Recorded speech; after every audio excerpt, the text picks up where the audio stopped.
बिस्मिल्लाहिर्रहमानिर्रहीम, अस्सलाम वालेकुम। प्रोग्राम ज़ेरे बहस में खुशामदीद। मैं हूँ आपका मेज़बान ज़ौक अहमद। नाज़रीन, पाकिस्तान तहरीक इंसाफ के पास इमरान खान की रिहाई का क्या ऑप्शन मौजूद है और पाकिस्तान तहरीक इंसाफ के पास एक सियासी मोमेंटम कायम करने के लिए क्या क्या ऑप्शंस मौजूद हैं, क्योंकि पाकिस्तान तहरीक इंसाफ ने बहुत से ऑप्शंस को यूटिलाइज कर लिया है, जिसमें जलसे थे, एहतजाज था, धरने के लिए तैयारी थी, धमकियां थी जिसमें कहा गया कि हम इमरान खान को अडयाला जेल का दरवाज़ा खोलकर ले जाएंगे। फिर उसके बाद हुकूमत से मुज़ाकरात की टेबल पर बैठे, चीफ जस्टिस ऑफ पाकिस्तान को खत लिखा, आर्मी चीफ को खत लिखा, डोनाल्ड ट्रंप से उम्मीदें बांधी, सब कर लिया, लेकिन फिर भी बहुत से मसाइल थे जिसकी वजह से इमरान खान की रिहाई मुमकिन ना हो सकी। उनमें से पाकिस्तान तहरीक इंसाफ खुद कहती है कि सबसे बड़ा मसला 26वीं आईनी तरमीम के बाद यह मामला उनके लिए ज्यादा मुश्किल हो गया। फिर डोनाल्ड ट्रंप के काबीना के लोग जिन्होंने ट्वीट्स की, उससे बहुत सी उम्मीदें वाबस्ता पाकिस्तान तहरीक इंसाफ ने कर ली, उसका भी कुछ ना बना। फिर सियासी ना तजर्बाकारी भी कह सकते हैं, क्योंकि जो पाकिस्तान तहरीक इंसाफ के सियासी लोग थे वो हमें उस तरह नजर नहीं आए, खासतौर पर 9 मई के बाद। और इंतखाबात में तो फिर वकला मौजूद थे, क्योंकि पाकिस्तान तहरीक इंसाफ के पास ना निशान था, ना उनके सियासी लोग इलेक्शन लड़ पा रहे थे। तो फिर ऑल्टरनेटिव तौर पर वो वकला जो कि ये वजन उठा सकते थे इंतखाबात का, उनको सामने लाया गया और फिर वही जीते। पार्टी के अंदरूनी इख्तलाफात के हवाले से बहुत बातें होती हैं। पार्टी के अंदर से लोग कहते हैं कि बहुत से लोग हैं जो नहीं चाहते इमरान खान रिहा हो जाएं, इमरान खान रिहा हो गए तो फिर उनकी दुकान बंद हो जाएगी, और बहुत से इख्तलाफात हैं। कभी खुद पार्टी से किसी को इमरान खान निकाल देते हैं, वो फिर एतराज़ लगता है कि उन तक पूरी बात नहीं पहुंचने दी जाती। तो इस किस्म के इख्तलाफात भी मौजूद हैं, लेकिन इस सब के बावजूद इमरान खान इस वक्त भी मकबूल लीडर है। और ये जो दावा है या ये जो खदशा है, ये हुकूमत को खुद है। हुकूमत के अंदर से लोग कहते हैं कि समझ नहीं आती कि इस इंतशारी टोले के साथ अवाम क्यों चलती है। फिर हुकूमत, जब वो खुद हुकूमत में पंजाब में और विफाक के अंदर, तो फिर वो जलसे भी कर रहे हैं, यूनिवर्सिटीज़ के अंदर जाकर अब भी कायल करने की कोशिश कर रहे हैं लोगों को कि इमरान खान से हटें, और वो जो 9 मई हुआ या 26 नवंबर हुआ उसको समझें, और जो 3.5 साल हुकूमत हुई उसमें पाकिस्तान की तबाही हुई उसको समझें और उसका साथ छोड़ें, और हम जो तरक्याती मंसूबे आपके लिए लेकर आ रहे हैं आप हमारा साथ दें।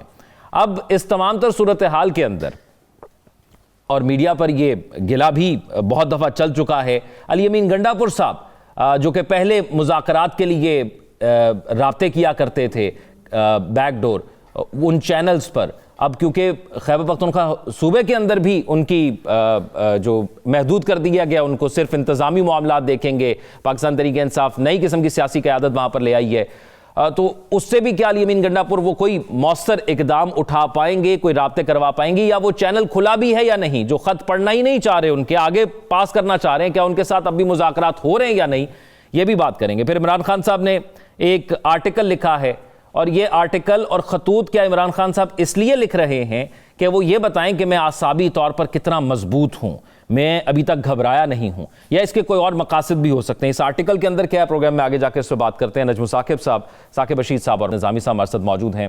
नजम साकिब साहब, ये आर्टिकल लिखा गया है इमरान खान साहब की जानिब से, और इसमें उन्होंने ट्रंप को सियासी वापसी पर मुबारकबाद भी दी है। उन्होंने अमेरिका से अपील की है कि वह जमहूरियत, इंसानी हकूक़, इलाक़ाई इस्तेहकाम और इंसाफ की फराहमी के लिए मदद करे। ये आर्टिकल क्यों लिख रहे हैं चेयरमैन, साबिक चेयरमैन और बानी चेयरमैन पाकिस्तान तहरीक इंसाफ इमरान खान?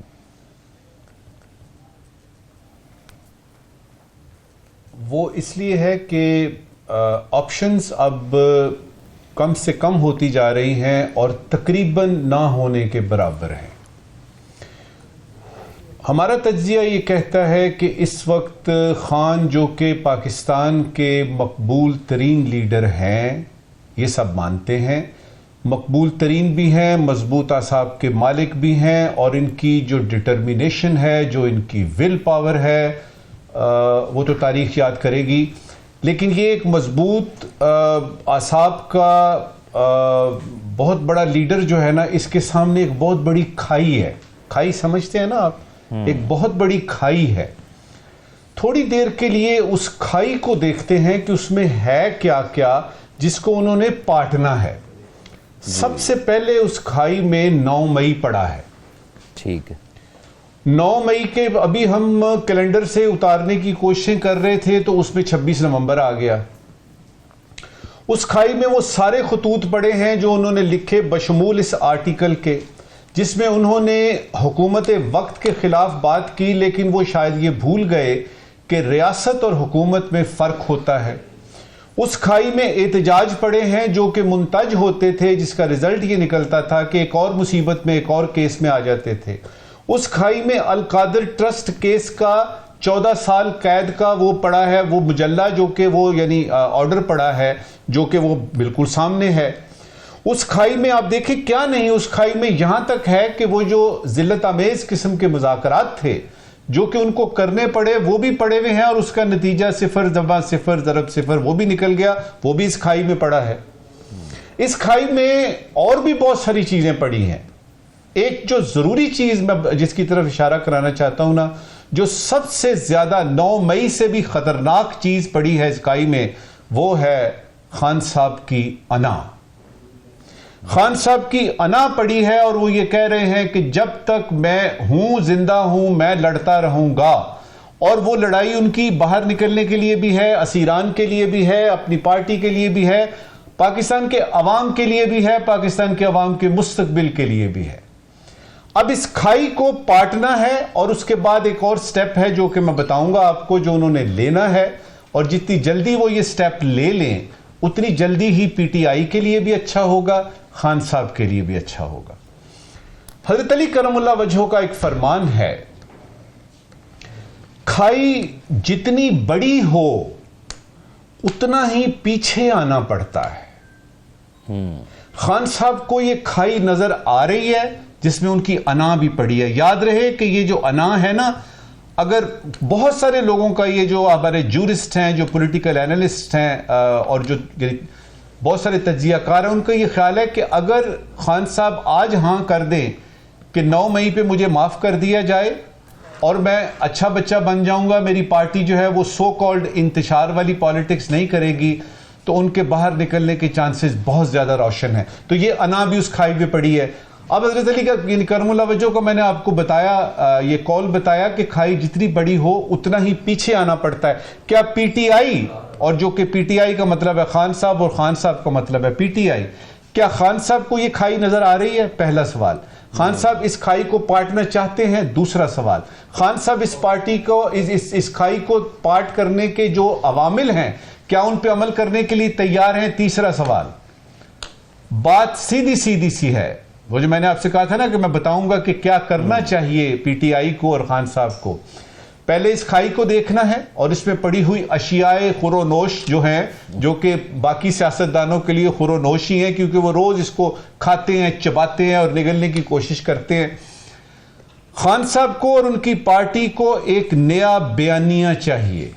अच्छा, अब इस आर्टिकल की आपने बात की है, इसमें भी वही सारी बातें हैं। सिर्फ एक नई बात है कि उन्होंने ट्रंप को यह बताया है, उन्होंने प्रेसिडेंट ट्रंप को यह बताया है कि आप बहुत बड़े लीडर हैं, जरा ध्यान दीजिए हमारी तरफ भी। और फिर उन्होंने 2 ऐसी बातें की हैं जमहूरियत के बारे में और ह्यूमन राइट्स के बारे में, जो कि ऑलरेडी इंटरनेशनली, अगर आप रीजनली भी देखें, इंटरनेशनली भी देखें, तो ह्यूमन राइट्स और जमहूरियत जो है वो एक मजाक की सूरत में है। फिर वो जीएसपी प्लस की बात कर रहे हैं और ये भूल गए हैं कि जीएसपी प्लस हो, IMF हो, फैटफ हो, ये हुकूमत के मसाइल होते हैं, ये अपोजिशन के मसले नहीं होते। तो इस खाई को देखना है, पाटना है कि नहीं, फैसला करना है, और ज्यादा पीछे हटना है, और उसके बाद एक नया बयानिया बनाना है जो हकीकत पे मबनी हो, जो डूएबल हो। और उन्होंने जब ये फैसला कर लिया कि मैंने बाहर निकलना है, तो रास्ता सामने है। नहीं, उन्होंने फैसला कर लिया कि इधर ही आप जिसको रहना है अना और कह रहे हैं, करना है, आप जिसको अना कह रहे हैं, ये पाकिस्तान तरीके इंसाफ का वोटर कहता है कि ये तो खान नजरिए पर डटा हुआ है। वो कहते हैं पहले वाले डील करके चले गए। अब पाकिस्तान तरीके इंसाफ के किसी भी वोटर से पूछें कि 3.5 साल की कारकर्दगी क्या है, वो नहीं बताएगा। वो बताएगा कि इससे पहले जितने भी लीडर्स जेल में के, उन्होंने NRO किया, खान ने नहीं किया। खान ने नहीं किया, इसीलिए तो वो यानी जेल में है। ये तो बात बहुत यानी रोज़े रोशन की तरह आया है। डटा हुआ होना और मसले का हल करना 2 मुख्तलिफ चीजें हैं। मैं अगर अपनी जिद पे अड़ा हूं कि मैंने जेल से नहीं निकलना, तो एक तरफ तो यह है कि ये डटा हुआ है, लेकिन सवाल यहां यह पैदा हो रहा है कि जेल के अंदर रह के आप ज्यादा फायदा दे रहे हैं मुल्क को कि जेल से बाहर निकल के दे सकते हैं। तो उसमें आपने फैसला करना है कि मेरी अना यह कह रही है, हालात ये डिक्टेट कर रहे हैं। और अगर आप अना को ही देखेंगे तो मुझे फ्रैंकली स्पीकिंग मुझे कोई सूरत हाल ऐसी नजर नहीं आ रही कि खान बाहर आ रहा है।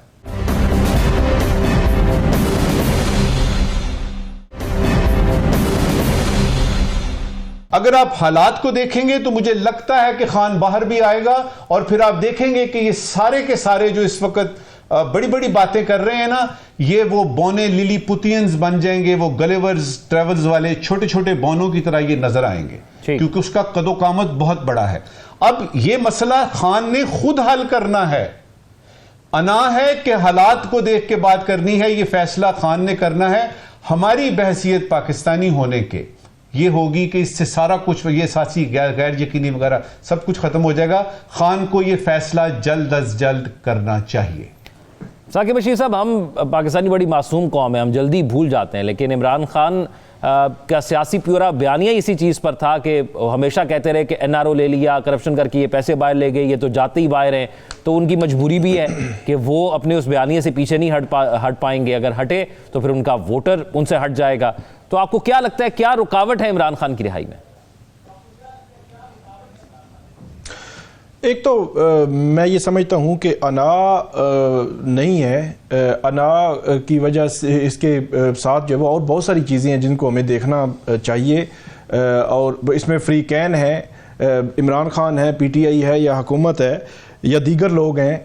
तो उसमें अगर आप अंदाज़ा लगाएं तो इमरान खान तकरीबन 19 माह से जेल में है।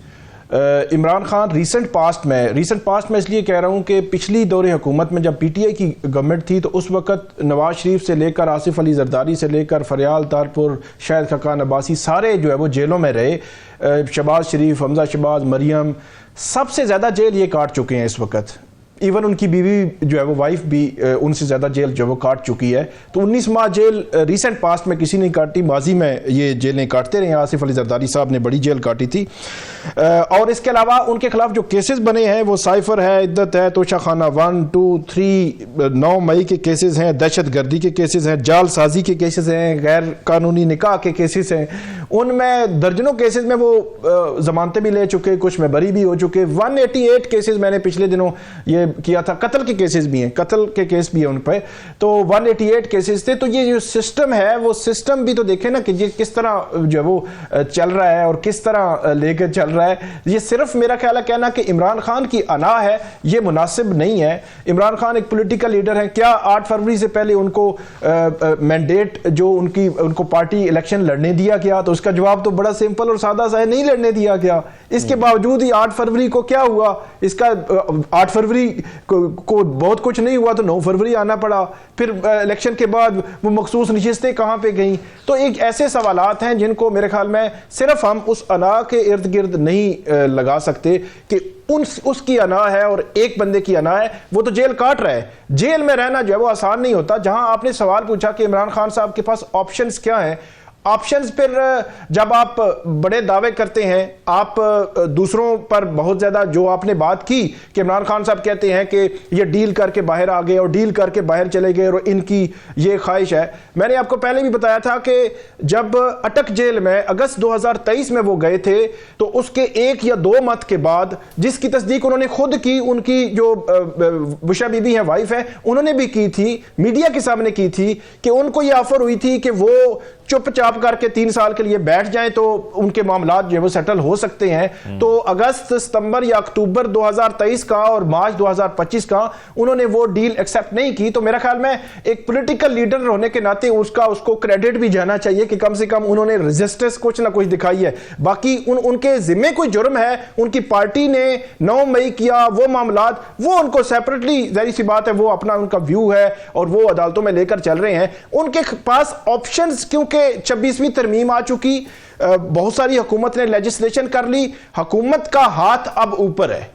PTI के पास ऑप्शंस 26 नवंबर को जो कुछ हुआ उसमें भी फ्री कैन है, 26 नवंबर में भी फ्री कैन है। लेकिन यह है कि क्योंकि हुकूमत है तो एक साइड जो है वो कमजोर हमें नजर आ रही है, तो पीटीआई के पास ऑप्शंस कम है, लेकिन उनका जो स्टैंड मेरा ख्याल में वो मजबूत है। इमरान खान का स्टैंड जो है मजबूत है कि आज भी वो अंदर बैठ के अपने बयानियां भी चला रहा है, पीटीआई भी चला रहा है। इंटरनेशनली टाइम मैगजीन में अंदाजा लगाएं कि मुझे नहीं याद पड़ता कि माजी में किसी बड़े पॉलिटिशियन ने जेल के अंदर से बैठकर एक आलमी जरीदे में, टाइम मैगजीन या इस किस्म के जरीदे में आर्टिकल लिखा हो, या इकोनॉमिस्ट में जो आर्टिकल लिखा हो, या वो जब हुकूमत से मुज़ाकरात हो रहे थे तो वो पीटीआई वाले गिला करते थे कि हमें किसी न्यूट्रल मकाम पर, यानी ऐसे मकाम पर जहां पर हमारी बात कोई ना सुन रहा हो, तो मिलाया नहीं जाता।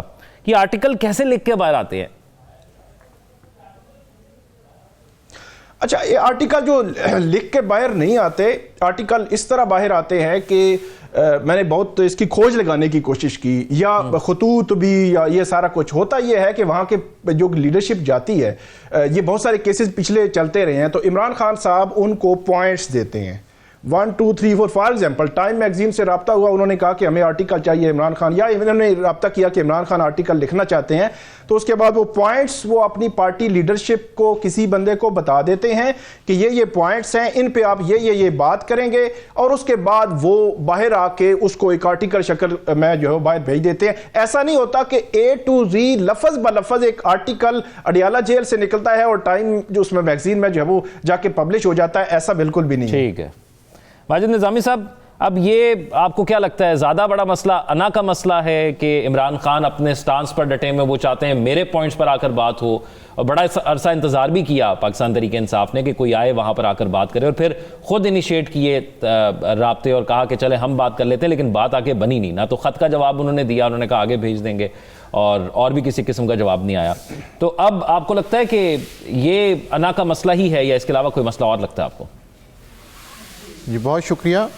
इसमें पहली बात तो ये है कि तहरीक इंसाफ की जानिब से मीडिया मैनेजमेंट हमेशा से ख़ासी कामयाबी से की जाती है, और चूँकि पिछले 6 माह के अंदर हम देख रहे हैं कि उनके जो दीगर ऑप्शंस हैं वो थोड़े से लिमिटेड होते जा रहे हैं, तो ये जो खतूत का एक सिलसिला है या ट्वीट्स सामने आती हैं, उनसे वो मीडिया को, आवाम को इंगेज बड़ी कामयाबी से रख रहे हैं। उसके ऊपर एक डिबेट होती है, उसके प्लस पॉइंट्स, उसकी मनफी बातें डिस्कस होती हैं। दूसरी बात इसमें ये अहम है कि ये हमें समझना चाहिए कि पाकिस्तान के ख़ुसूसन पॉलिटिकल सिस्टम में जितने भी बड़े लीडर हैं, खा वो मियां नवाज शरीफ हो, आसिफ अली ज़रदारी हो, इमरान खान हो, मौलाना फजलुर रहमान हो, वो ख़ुद कुछ नहीं लिखते।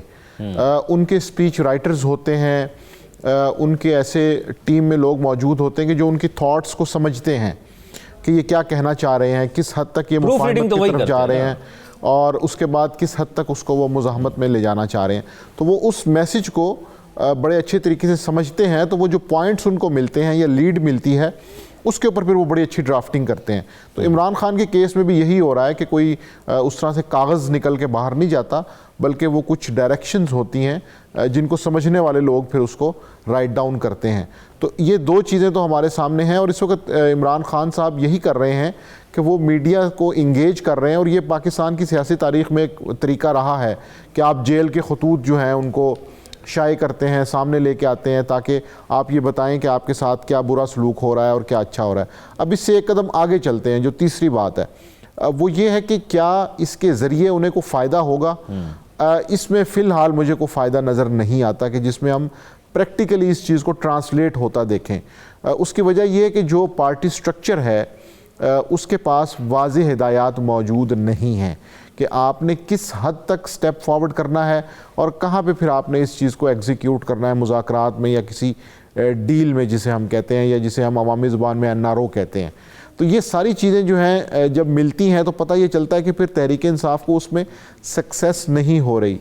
हाँ, वो जो उन्होंने पॉइंट्स रेज़ किए हैं वो बिल्कुल इस वक्त एक जेन्युइन मामला है। उसकी रीज़न ये है कि यूरोपीय यूनियन हो, बाकी इदारे हों, मामलात वो देख रहे हैं और कहीं ना कहीं वो इन चीज़ों को नोटिस कर रहे हैं।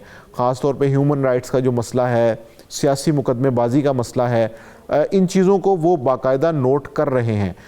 इसलिए जब हम इसको तारीख़ के तनाजुर में देखते हैं तो पता चलता है कि सियासतदान ने इस चीज़ को तय किया हुआ था कि अगर उन्हें गैज़ व गज़ब का सामना करना पड़ता है तो वो एक कदम पीछे हट जाते थे, वो इंतज़ार करते थे कि किस तरह से हालात को बेहतर होना चाहिए, किस तरह से हवाओं का रुख देखना चाहिए।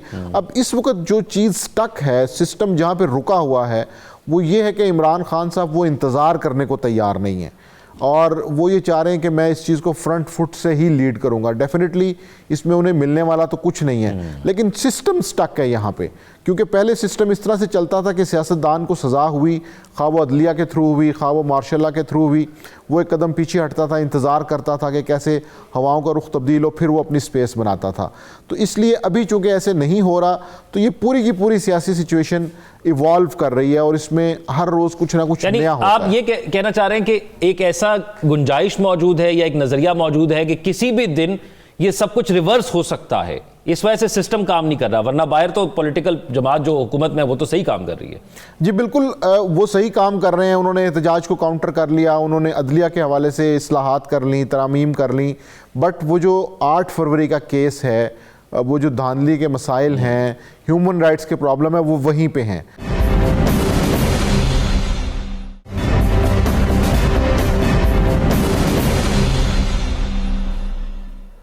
ब्रेक के बाद खुशामदीद नाज़रीन। पाकिस्तान के अंदर पोलियो वायरस के हवाले से और उसके ख़ात्मे के हवाले से मुल्कगीर सतह पर मुख्तलिफ औकात में सूबाई सतह पर भी मुहिम चलाई जाती है ताकि हम पोलियो जैसे इस नासूर से छुटकारा हासिल कर सकें। लेकिन 31 साल हो गए हैं जब से इस वैक्सीन के अमल को शुरू किया गया है, इस कैंपेन को शुरू किया गया है, लेकिन हम मुकम्मल तौर पर छुटकारा हासिल नहीं कर सके।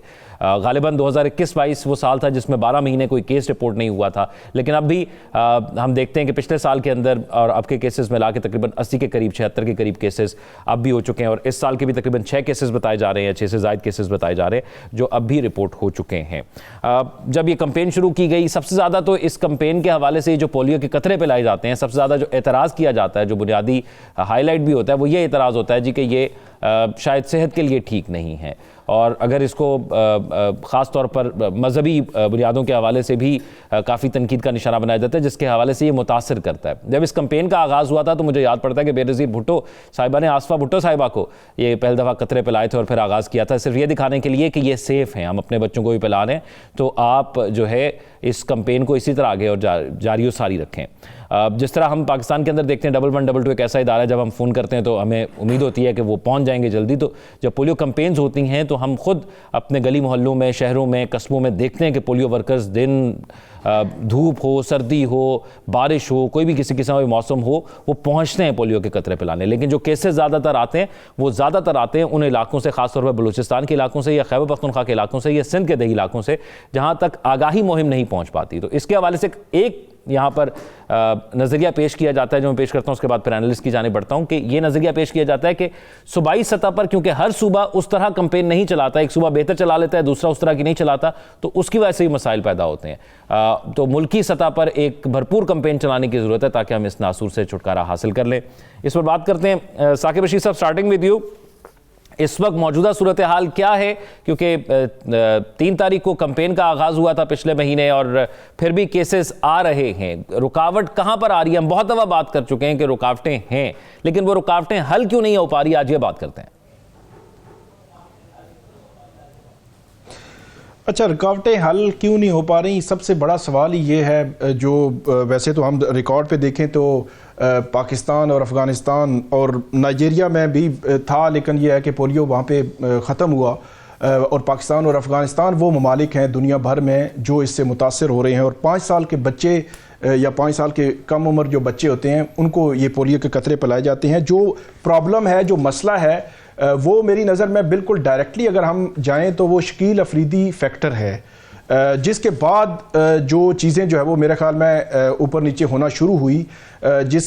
उसका जो एक पस मंज़र है उसमें मैं नहीं जाता, जो ओसामा बिन लादेन की तलाश के लिए जो शकील अफरीदी जो है वो एक पोलियो वर्कर्स के ज़रिए उन्होंने उसको आइडेंटिफाई करने के लिए ये सारा कुछ किया और वो फिर उस पर डिस्कशंस भी हुई, सारा जो है वो लोग उसको उन्होंने जाना और उसके बाद हम देख रहे हैं कि इस पर बहुत बड़े पैमाने पर एक मुहिम चली, जिस मुहिम में ये था कि एक तो ये है कि इसको मिसयूज़ किया जाता है कि या बच्चों को बांझपन या इस किस्म की बीमारी को लायक हो जाती है, या बच्चों के अंदर पता नहीं क्या जो है वो इस सुरिंज के जरिए या इस जो पोलियो के कतरों के जरिए उनमें क्या जो है वो इंजेक्ट किया जा रहा है। तो ये वो मिस इन्फॉर्मेशन थी, जो फेक न्यूज़ थी, जो फैलाई गई, और उस पर ख़ास तौर पर जहाँ पे आगाही मुहिम नहीं थी, या वो जो शिद्दत पसंद थे जिनको फॉलोअर्स ज़्यादा थे, या उन्होंने उसको इतनी बड़े लेवल पे उसको फैलाना शुरू किया कि जिस पर किसी सतह पर लोग जो है वो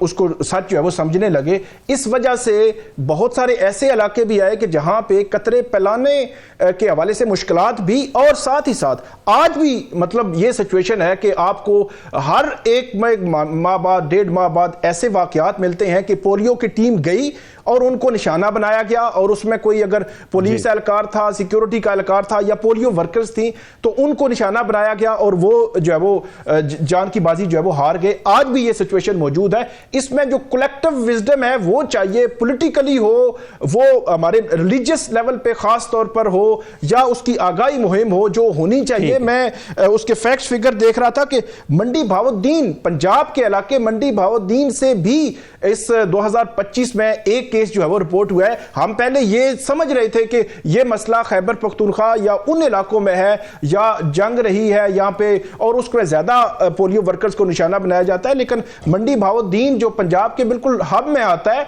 तो वहां पे भी ये केस निकला है। तो इसका मतलब ये है कि बड़े पैमाने पर जो पॉलिटिकली या सियासी जो हुकूमत है उसको सोचने की जरूरत है। ये सिर्फ बैनुल अक़वामी जो तंजीमें हैं जो फंड देती हैं, सिर्फ उनका नहीं, हमारा अपना भी मसला है। नजमुल साकिब साहब, एडमिनिस्ट्रेटिव चैलेंजेस और इसका सद्देबाब क्या हो सकता है, हम अगर इससे छुटकारा हासिल करना चाहें तो? सबसे पहले तो ये देख लेते हैं कि मंडी बहाउद्दीन जो है उसके एक केस निकलने से इस वक्त मरकज़ और पंजाब में एक कशमकश जारी है जी। पंजाब के लोग कह रहे हैं, वहाँ की जो खातून हैं यानी जो कोऑर्डिनेटर, वो कह रही हैं कि सवाल ही पैदा नहीं होता, ये पंजाब में है ही नहीं, ये तो टेस्ट गलत हुआ है। मरकज़ में जो आपके यानी हेल्थ वाले लोग हैं वो कह रहे हैं कि जी ये बिल्कुल निकला है और ये गलत बात है वगैरह वगैरह। तो इसको ये ना समझा जाए कि खुदा न खास्ता चाचा जान और भतीजी के दरमियान कोई मसला है, या वज़ीर आज़म और जो चीफ मिनिस्टर साहिब हैं उनके अंदर को उनके साथ कोई परवाही, ऐसी कोई बात नहीं। देखिए, आपने जो सवाल किया है ना, उसका जवाब एक तो ये आपने कहा कि जी वो शकील अफरीदी फलाना, और ये मसला हमारा शकील अफरीदी की पैदाइश से पहले का है। उस वक्त शकील अफरीदी पैदा भी नहीं हुआ था जब से हमें पोलियो वायरस का मसला है।